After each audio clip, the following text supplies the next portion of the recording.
Good morning, all of you students. We are going to study and discussing about the topic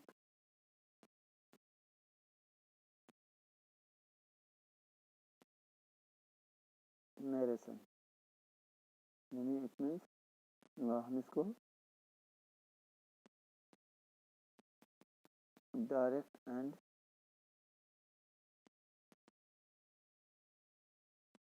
indirect speech भी बोलते हैं। ठीक है, तो narration means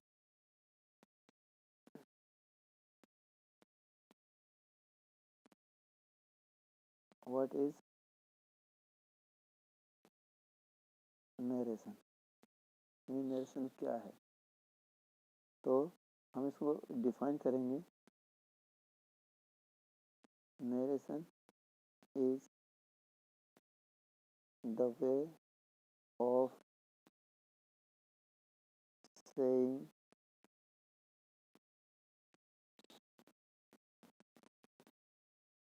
narration is the way of saying something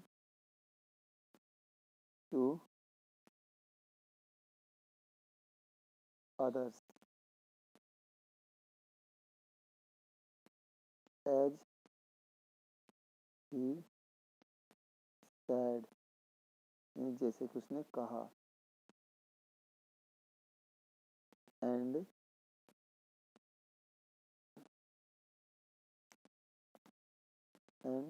how to explain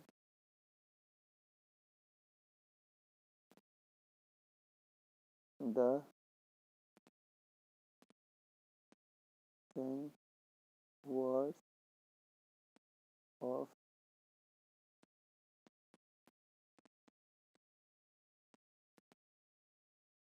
third person।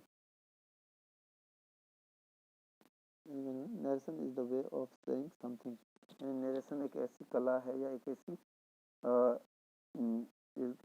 ऐसी skill है कि हम उसको किसी तरह से कुछ कहने के लिए, यानी कोई चीज़ को किस तरह से कहा जाए तो अदर्स, यानी दूसरों के सामने। एज ही सेड, जैसे कि उसने कुछ कहा हो तो हम उसको एक्सप्लेन करते हैं किसी के सामने कि उसने क्या कहा है। And how to explain the saying words, और जो उसने शब्द कहे हैं उसको किस तरह से हम उसको एक्सप्लेन करते हैं वो टू ऑफ थर्ड पर्सन, यानी किसी और के सामने। यानी जो थर्ड पर्सन ने कुछ कहा है उसको हम सेकंड पर्सन के सामने किस तरह से हम उसको एक्सप्लेन करते हैं।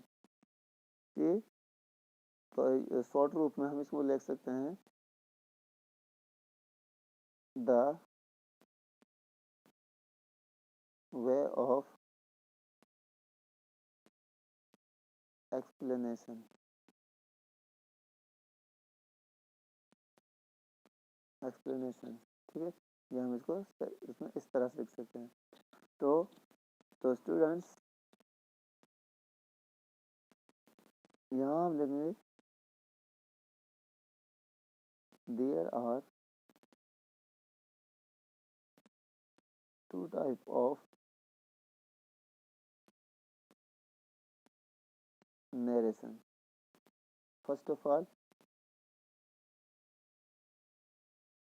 direct narration या फिर इसको डायरेक्ट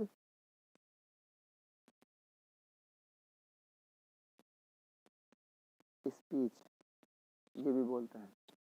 ठीक है, डायरेक्ट नरेशन या फिर डायरेक्ट स्पीच। और सेकंड है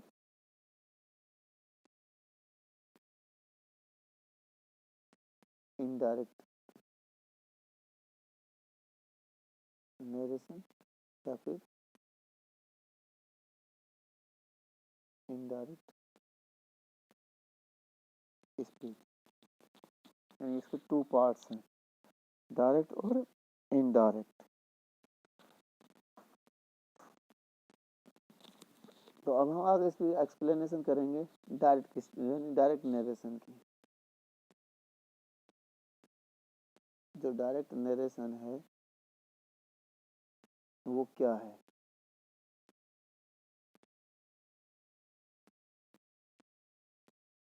इन this way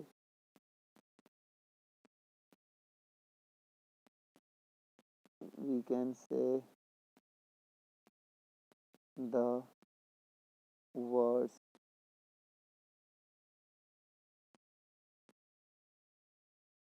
in this way we can say the words without any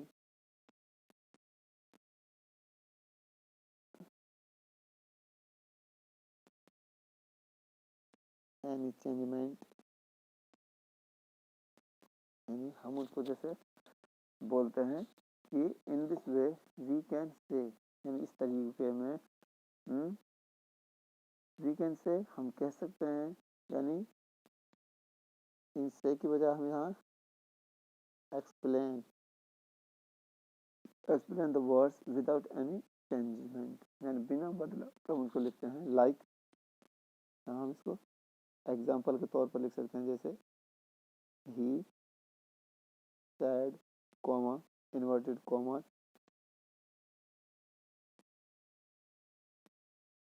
I am a boy, यानी यहाँ पर हम इसको ये,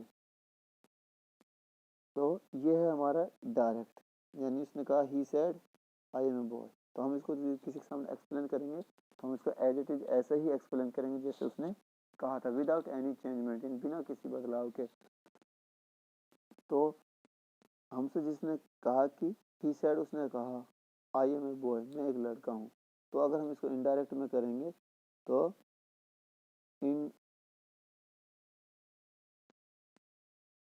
इनडायरेक्ट नरेशन,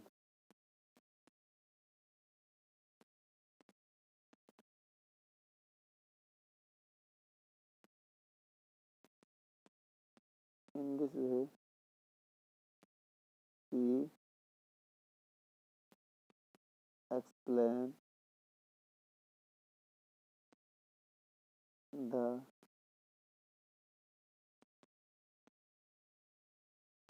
saying words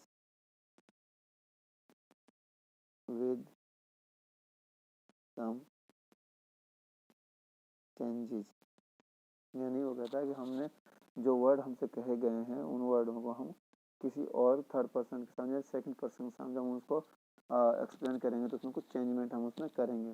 जैसे कि हम इसी एग्जांपल को ले लेते हैं, वी टेक द एग्जांपल, तो ये हमारा डायरेक्ट है, तो ही सैड, ये जो कॉमा है इसको हम यहाँ से हटा देंगे, तो इसकी जगह पर हम क्या लगाएंगे, दैट, ही सैड दैट, तो ये इन्वर्टेड कॉमा भी हट जाएंगे। तो आइए, तो हमारा ये हमेशा फर्स्ट इसमें जो सब्जेक्ट होता है उसी के अकॉर्डिंग बदलता है, he said that he am को वाज में बदलते हैं, he said that he was a boy, और लास्ट में फुल स्टॉप। अब इसमें आप देख सकते हैं कि इसमें जो सेंटेंस है वो क्या है और ये जो सेंटेंस है वो किस तरह का, इसमें हमने क्या क्या चेंजमेंट किए हैं। एक तो हमने इसमें दैट लगा दिया है, ठीक है, हमने सब्जेक्ट बदल दिया है और उसकी एच भी बदल दी है, तो ये हमने उसमें चेंजमेंट किए हैं। तो ये जो डायरेक्ट है उसमें हम उसको ऐसे कैसे लिख देते हैं जैसे हमसे किसी ने कुछ कहा हो, और इनडायरेक्ट में हम उसमें थोड़ा सा फेर बदल कर उसमें चेंजमेंट कर कर ही उसमें उसको आगे बढ़ाते हैं, उसको लिखते हैं। तो अब इसमें कुछ टॉपिक्स हैं, यानी कुछ इसमें पॉइंट्स हैं कि हम इसको किस तरह से आगे इसको एक्सप्लेन करते हैं। तो सबसे पहले इसमें एक रूल है, यानी हम इसमें जैसे एक रूल जो है,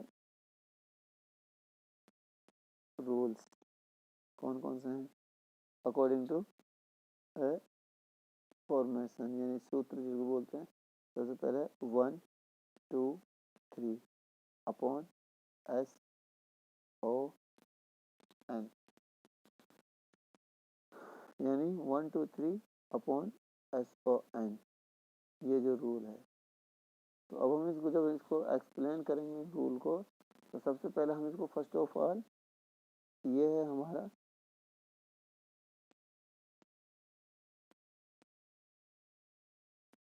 आर एस और ये है हमारी आर वी, यानी आर एस इसको बोलते हैं रिपोर्टेड स्पीच और इसको बोलते हैं रिपोर्टिंग स्पीच। ठीक है, यानी जो हम यहाँ इसको लिख सकते हैं, जो आर एस है ये हमेशा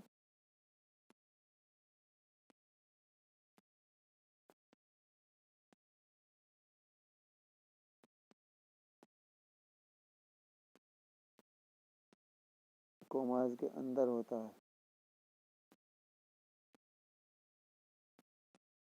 यानी इसमें कुछ कहा जाता है, यानी जो रिपोर्टिंग वर्ब है, यानी जो सब्जेक्ट है वो क्या कह रहा है, वो आर एस में होता है। ठीक है, और ये जो आर वी होता है ये हमेशा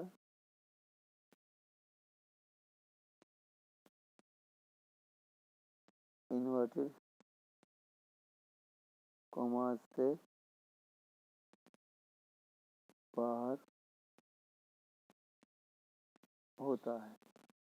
ठीक है, यानी कभी भी आप कंफ्यूजन नहीं होना कि जो इसमें टू पार्ट्स होते हैं, एक सेंटेंस, यानी छोटे छोटे हमारे सब सेंटेंसेस होते हैं। तो इसमें जो आर एस है वो हमेशा इन्वर्टेड कॉमा के अंदर में रहेगा, यानी इन्वर्टेड जो कॉमा होते हैं वो डबल कॉमा होते हैं इसके अंदर, और जो आर भी होगा वो हमेशा बाहर होगा, आर एस इसमें इन दोनों कॉमाओं के अंदर होगा। तो ये चाहे आर वी को पहले दे या फिर चाहे आर वी को बाद में दे, तो जो कोमा के अंदर होगा वो हमेशा आर एस होगा, जो कोमा के बाहर होगा वो हमेशा आर वी होगी। इसमें अब हम बनाते हैं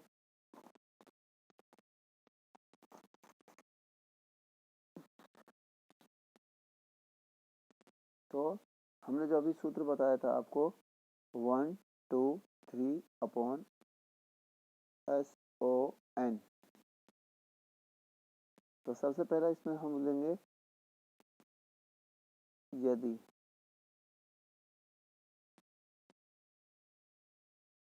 आर एस का सब्जेक्ट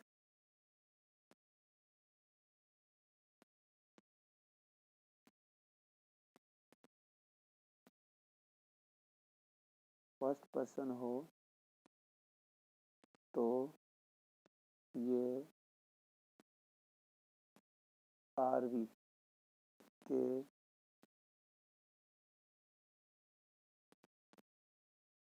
सब्जेक्ट के अनुसार चेंज होगा।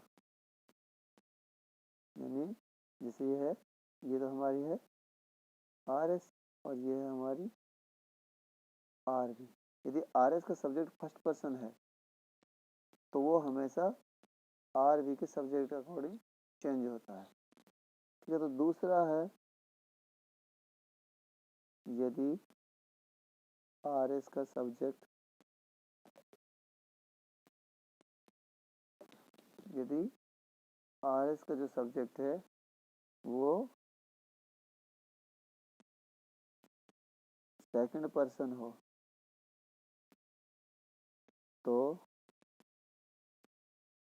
ये है आर वी के ऑब्जेक्ट के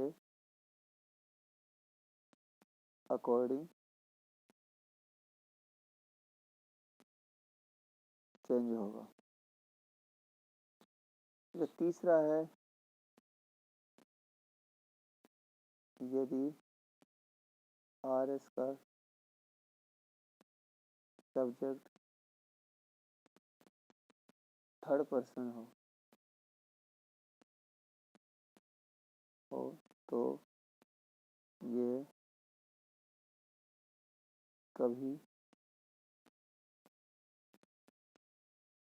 चेंज नहीं होता है और ये जैसा है वैसा वैसे ही हम इसको यूज करते हैं।